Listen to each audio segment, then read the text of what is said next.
Hei, subscribe dulu lah. Halo semuanya, jumpa lagi di video reaction No Indut hari ini. Semoga semuanya selalu di dalam keadaan sehat. Oke ya, kali ini Noi mau membahas tentang kultur shock antara Indonesia dan Malaysia. Ini pengalaman pribadi seorang mahasiswa Indonesia yang pernah kuliah di Malaysia ya. Ini berasal dari akun TikTok @bubadepok402. So, jangan lupa dukung terus ya akun TikToknya @bubadepok402 supaya akun TikToknya bisa lebih berkembang lagi. Langsung aja kita simak videonya sama-sama ya. Oke ya, kita mulai. Oi, pada 5 culture shock yang pernah gue alamin pas kuliah di Malaysia. Sebenarnya sih gue udah pernah bikin video ini ya di YouTube. Dan ya gue dirujak lah sama negara kabupaten, tapi nggak apa-apa, gue coba bikin lagi di sini. Nah, sebelum masuk videonya, gue cerita dulu nih, gue kuliahnya di Malaysia bagian mana. Gue itu kuliah di Kedah, tepatnya di University Utara Malaysia. Jadi dia itu posisinya dekat perbatasan Malaysia dan Thailand. Jadi gue kalau ke Thailand tuh cuma 10 menit lah. Yang pertama itu perkara alfabet. Jadi kan Indonesia itu alfabetnya alfabet Belanda, A, B, C, D, E. Kalau misalkan Malaysia itu alfabetnya Inggris, A, B, C, D, E, F, G. Jadi bener ya, kita lumayan sering miskom di perkara alfabet nih. Terutama kalau misalkan lagi, ya misalnya dia kan di asrama gitu kan, nongkrong main gitar. Terus dia nanya, you main key apa? Gitu kan. Terus ya udah gue bilang aja kunci apa E. Ya? Gitu kan. Gue bilang kunci E, dia nangkepnya bahasa Inggris tuh nggak lu, kunci A. Terus udah lah miskom gitu kan, gue bilang, bang kunci E bang, kunci E. Hah, kunci E, ini kunci E, jreng gitu kan. Terus gue tunjukin ini bang, maksudnya yang ini. Oh, kunci I gitu. Yang nomor 2, ini sih rahasia umum ya, terserah deh mereka mau ngaku apa enggak. Tapi adanya segregasi secara tidak langsung di antar murid. Maksudnya gimana tuh Bu? Maksudnya gini. Jadi pas gue masuk kelas nih, pertama kali banget gue kuliah. Masuk kelas, set gitu kan. Gue perhatiin nih tempat duduknya. Karena kan gue bingung dong duduk di mana. Nah, gue perhatiin tempat duduknya. Yang Melayu duduk sama Melayu, Tionghoa duduk sama Tionghoa, yang India duduk sama India. Lah terus gue orang Depok duduk di mana? Dan itu tuh duduknya bener-bener berjarak gitu. Terus kan gue bingung gitu kan, gue harus duduk di mana. Tapi ya udah, akhirnya karena kepisah-pisah gitu, gue juga jadi misah. Karena waktu itu gue ada sama temen gue orang Indonesia juga, jadi kita berdua aja gitu misah gitu dari yang lainnya.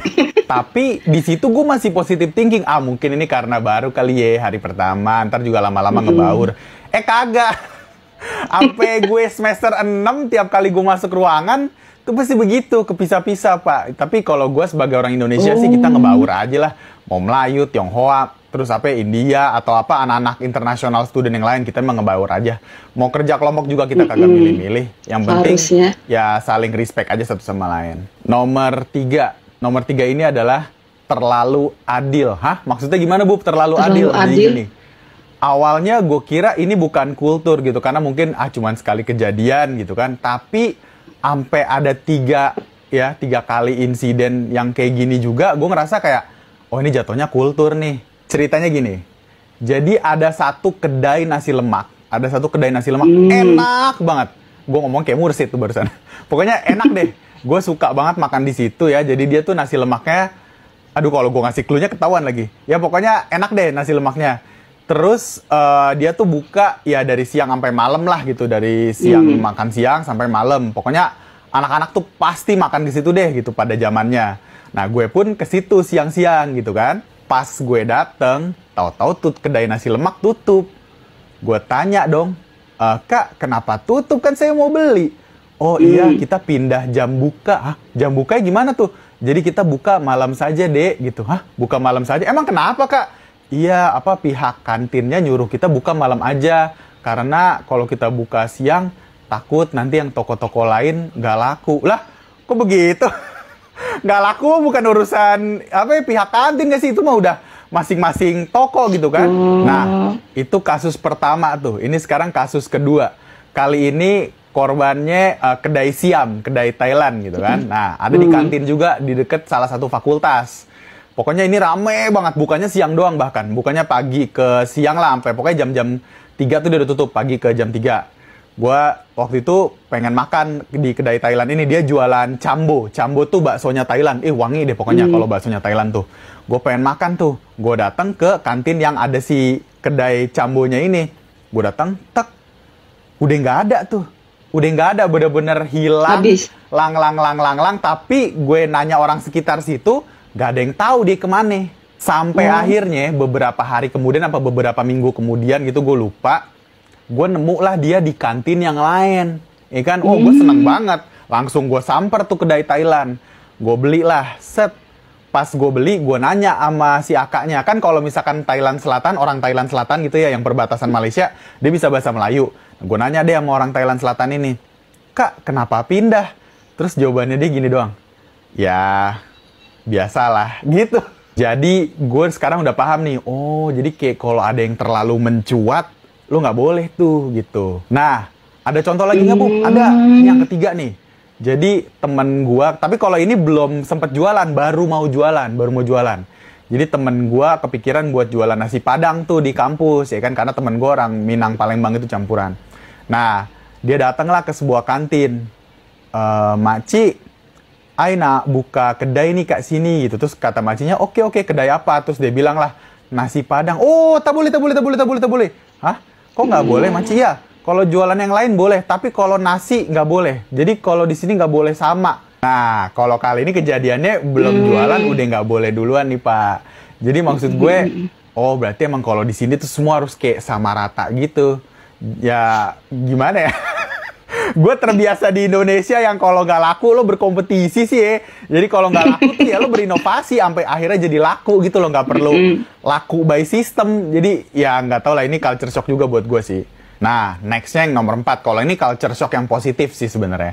Jadi kalau di Malaysia itu, yang gue nggak bisa ngomong Malaysia sih ya. Di Kedah, di Universiti Utara Malaysia tepatnya, dosen-dosennya mudah digapai. Jadi bener-bener, at least di jurusan gue ya, gue bener-bener ngerasain kayak dosen tuh bisa diajak diskusi banget gitu loh. Kan gue sharing session lah sama teman-teman gue di Indonesia gitu kan. Wah gila Bu, di sini mau nanya perkara tugasnya tuh kayak sombong-sombong banget, di WA susah banget dan segala macam. Wah, kalau misalkan di situ tuh international student tuh ya mereka tahu lah kita tuh bawa duit gitu loh ke negara mereka. Jadi gue tuh bener-bener dia bukan dianggap raja juga, enggak, cuman maksudnya setidaknya diperlakukan layak lah gitu. Jadi dosen-dosennya tuh baik-baik banget, apalagi pas skripsi.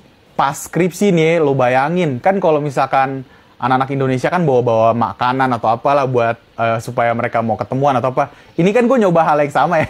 Saking paniknya nih gue kalau misalkan skripsi nggak jadi atau apalah, gue kasih gamis apa pokoknya rendang dan segala macamnya gue bawa. Nah terus dosennya tuh sampai bingung. Ini kamu kenapa sih ngasih-ngasih barang ini? Oh iya, kalau di Indonesia kalau nggak ngasih-ngasih barang gini susah mau ketemuannya. Terus akhirnya si dosen ini kayak, oh nggak usah nggak perlu ngasih gini, tapi thank you ya udah ngasih gitu. Tapi jujur aja karena mereka baik, gue jadi sering jujur aja ya bawa oleh-oleh dari sini. Kayak waktu gue kelulusan tuh lecturer gue kasih kopi Indonesia yang kayak gitu-gitu. Maksudnya kan ucapan terima kasih gitu ya. Banget ngomong kayak, gue males nih ke kelas gara-gara dosennya kayak gini. Tuh jarang banget karena mostly gue bener-bener nyaman. Jadi gue emang kuliah tuh nyaman dan emang jadi bikin semangat gitu buat masuk kelas. Nah, sekarang yang terakhir nih. Ini gue bukan culture shock jatuhnya ya. Teknologi shock. Jadi canggih banget nih. Perkara paket data.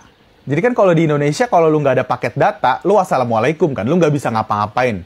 Nomor lu cuma bisa buat telepon sama SMS. Nah, kalau di Malaysia, ya at least era gue lah. Gue pakai belum tentu juga ya, nggak ada pulsa, nggak bisa SMS. Kalau nggak ada paket data, lu tetap bisa WA.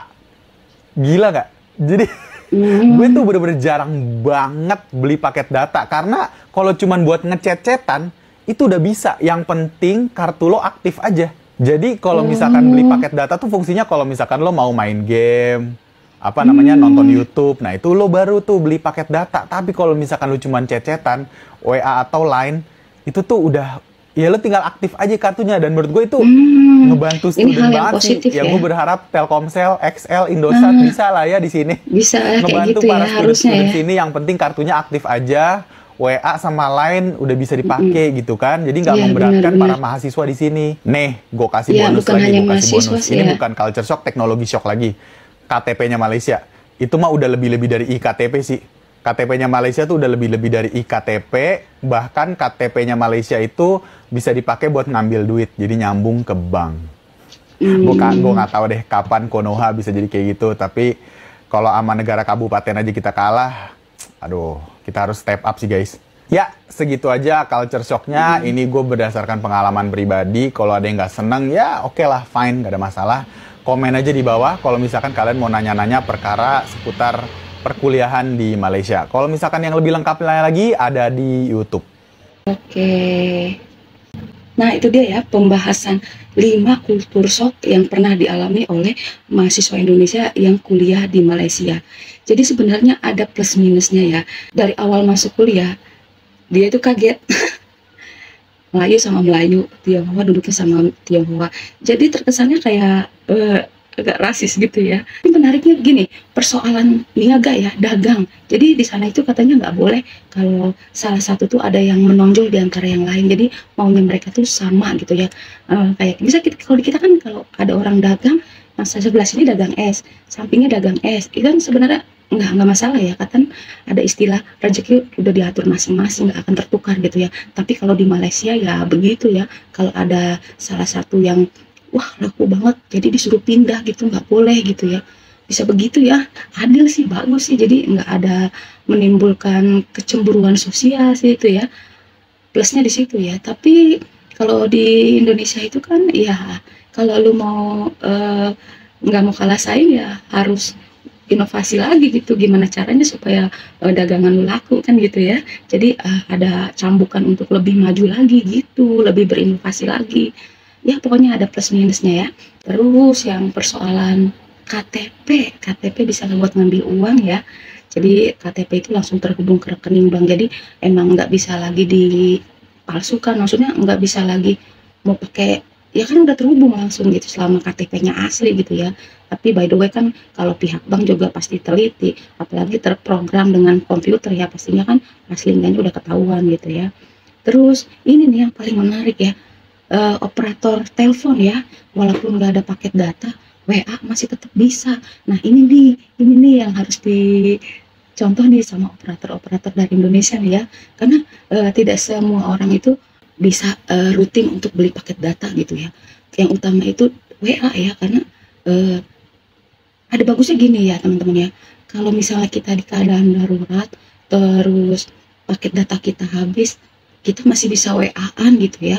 Jadi nggak harus beli paket data dulu gitu. Jadi di sana itu paket data itu dipergunakan untuk kayak main game, terus browsing-browsing, pokoknya yang browsing-browsing atau buka-buka video YouTube atau TikTok atau dan lain sebagainya. Tapi kalau untuk aplikasi percakapan gratis ya, walaupun paket data nggak ada, tetap bisa.